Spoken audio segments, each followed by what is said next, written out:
Hello folks, I'm MaxNation1980 here with the next part of the 2016 animation Ramble. I'm not really going to do the individual studios because when I do that I just end up talking about Disney, Pixar, and DreamWorks and I end up not talking about everybody else's stuff.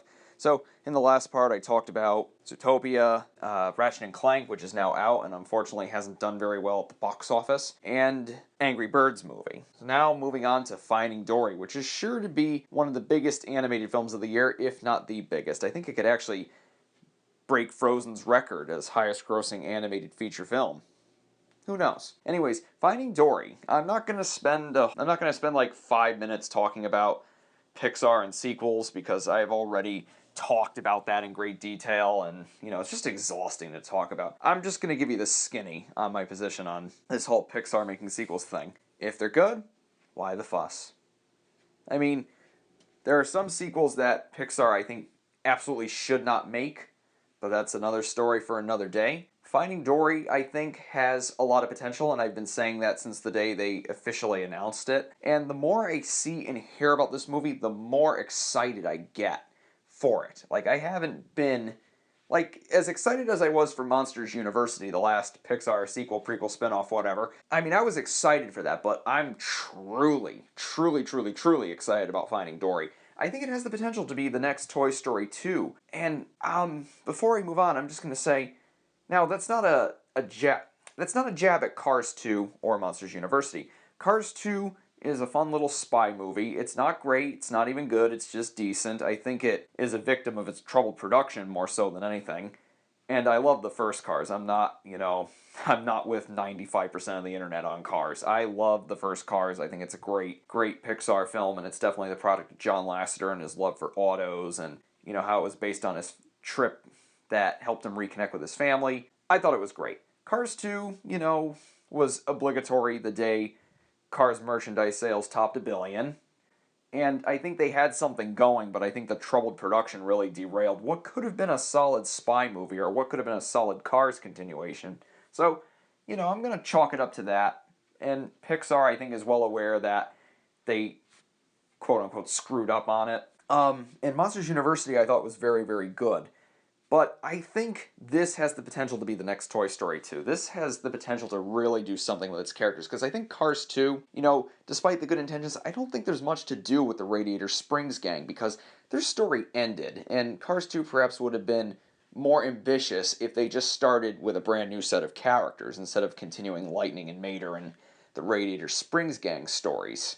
And Monsters University was a prequel, and we all knew how it was going to end, so both of those films didn't really give Pixar much to work with, in my opinion. Even though they did well with Monsters U, I think they still made something really good out of Monsters U, and something, enjoyable out of Cars 2. But Finding Dory, I think, gives them so much to do. It's a new adventure, it's new characters, it's a story that we don't know what the ending is going to be. There's all these different directions that they could take with it. And what I've heard and seen of this movie, it looks amazing, and it's great to know that Andrew Stanton is back at the helm for the sequel. Visually, it looks gorgeous, as per usual with Pixar films. But one thing that I really liked, in a recent interview, it was said that the movie is going to be about Dory coming to terms with her short-term memory loss, and how it's kind of like a story where somebody embraces their disability. And as someone with a disability, that means a lot to me, to see an animated film, and animation is my passion, I love the animated art form and medium so much. It's my future. And to see one of my favorite studios, who's made some of my favorite animated films, make a film about somebody and their disability, like make that one of the main points of the whole story, one of the main themes of the whole story, that means a lot to me. It really, really does. So that alone has me sold, but the rest of it looks very solid. I love the idea of Dory searching for her family, and the cool thing about Pixar sequels is that even if you hate Cars 2, or you hate Monsters U or whatever, or if you dislike them, you gotta admit, they don't try to recreate what made their predecessors work. Cars 2 is a spy movie. It's nothing like Cars 1. Cars 1 is a arrogant guy learns to, enjoy the little things in life and not be in the fast lane all the time, that kind of story. It is a far cry from the spy movie story, from the spy story that Cars 2 is. Monsters U is a college set prequel about how two two people who didn't like each other became friends. It's not the same movie as Monsters, Inc. Toy Story 1, 2, and 3 all have a similar end goal. You know, we have to get back to Andy's before so-and-so happens. But thematically, they're all different. The adventures themselves are different. The goals are different, you know. Pixar does not repeat themselves when it comes to sequels. They do not make carbon copies of the originals. And Finding Dory is not about Nemo getting lost again. It's not about Dory getting lost. It's about Dory finding herself and finding her family. So that's another cool thing about Finding Dory. There's so much I could say about it. I mean, I'm super excited for it. It looks like it's going to be another Pixar winner, and it looks like it's going to be their next Toy Story 2. I think with this film, a lot of people who don't like the whole sequel rush that Pixar is going through, has been going through in the recent years, I think a lot of those people might find themselves surprised when this one comes out, because I really think that they're pulling out all the stops for this one. I think that, you know, because Finding Nemo is such a beloved Pixar movie that, you know, they made doubly sure, they made extra sure that this was going to be like Toy Story 2, and that it was going to be a masterpiece just like the original. I'm not trying to say that they coasted on Monsters University or Cars 2. Like I said, Cars 2 was a very, very troubled production. If you look at what it went through when it was being worked on and how it changed, you know, I mean, I know most people don't like Cars 2 because they don't like the first Cars, but for people who, you know, like the first Cars but didn't like Cars 2, I've read things, you know, I've seen things. It was a very troubled production. It was a mess. It's amazing that the movie is even watchable, considering what it went through. Trust me, it went through absolute hell to get to the big screen. And Monsters U, again, it's a prequel, and it didn't give, you know, them much to work with. You know, some people might have wanted a Monsters, Inc. sequel, but I don't like the idea of a Monsters, Inc. sequel, because Monsters, Inc. to me is one of those rare films, not just rare Pixar films, but one of those rare films that has just the perfect ending, the perfect last 10 or 5 seconds.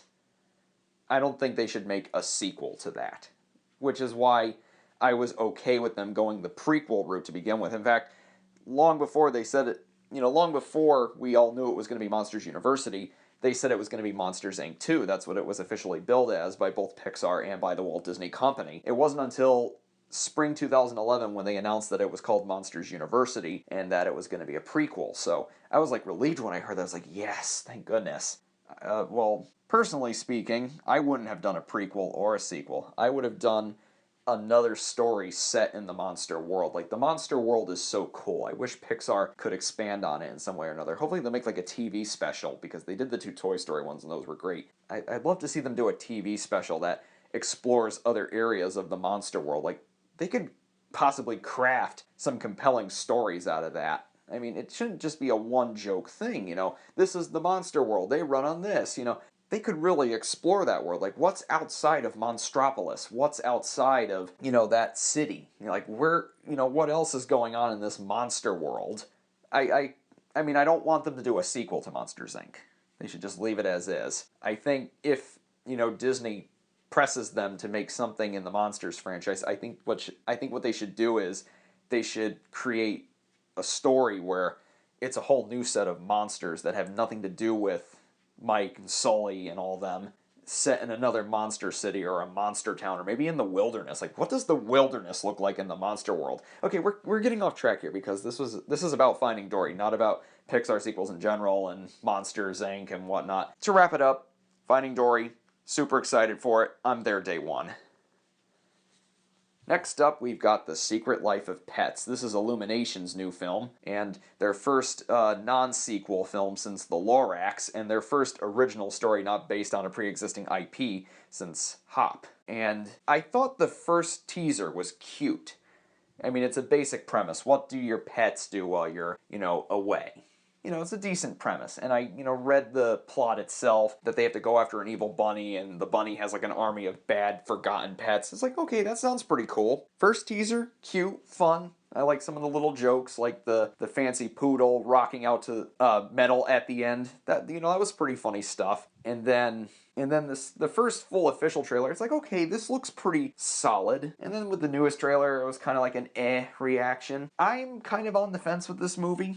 On the one hand, it could be like the first Despicable Me, where it's actually very fun to watch, and I can watch it again and again and still be entertained. Or it could be something like Despicable Me 2 or The Lorax, where it's just forgettable and I don't have much of a desire to watch it again. Illumination's work, in my opinion, has been very... And before you ask, I'll probably talk about the whole Universal Comcast acquisition of DreamWorks in another ramble, because I just want to talk about the movies for now. But I've written extensively about it on my blog, so check it out there. I think Illumination is a very, how should I put it? Like, I think they've got potential. I like their business model very much. I like that they make their features for like $70 million and actually get all the story stuff determined before a frame is animated. I like that they do that. It's very smart in terms of business and economically and such. I like that. But I think quality-wise, their movies have been very hit and miss. I like Despicable Me a lot. It's a movie I could watch again and again and still be entertained. You know, Despicable Me may not be the most highly original animated movie out there, but what it does with what it has, I think is good. I think how it tells the story was pretty solid, and it's a very good romp that actually has, you know, really, it has a lot of heart. The characters are very likable, and this, you know, the humor and the business they come up with is really, really good. It's a solid 8 out of 10 for me, and I was pleasantly surprised when I first saw it back in the day. Hop is pretty much a kid's movie. There's a difference, to me, between a family movie and a kid's movie, and Hop is a kid's movie. The Lorax was dull. You know, you take one of Dr. Seuss's classics, you know, you take the meaning from the book and just throw it out the window, and you just sort of drown the idea of the Lorax and all this candy-coated fluff and nonsense. It's a very nice-looking movie, and it's a nice-looking movie that deserves a better story. But to be fair, most Dr. Seuss adaptations get it wrong. That's why I stick with things like, you know, Chuck Jones' How the Grinch Stole Christmas adaptation. The specials, I think, do it better. But hopefully one day we'll get a good feature-length Dr. Seuss film, and not a decent or a mediocre one. I want a genuinely good one. But maybe it's hard to do. Maybe it's hard. Maybe there's no way you could take, you know, those books and flesh them out into 90-minute things. Maybe it just can't be done. Who knows? Who knows? But The Secret Life of Pets, I think, you know, and Despicable Me 2 just coasted, I think, and Minions,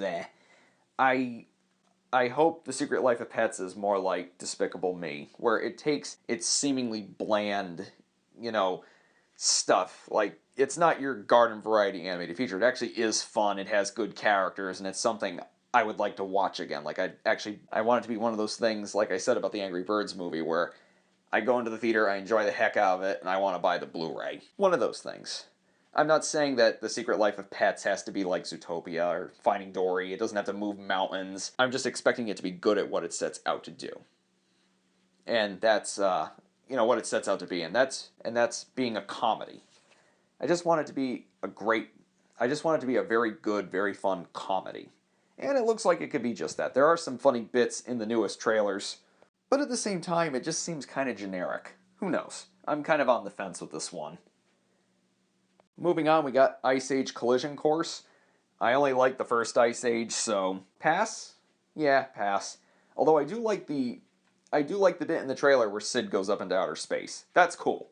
The whole movie should be set in outer space. The whole movie should just be about him going to outer space and inadvertently getting himself caught up in this big space opera or this big space epic. It could be like a great spoof of Star Wars or something where Sid is just... Oh wait, why am I saying Sid? Scrat. Sid. Scrat. Okay. Yeah, Scrat.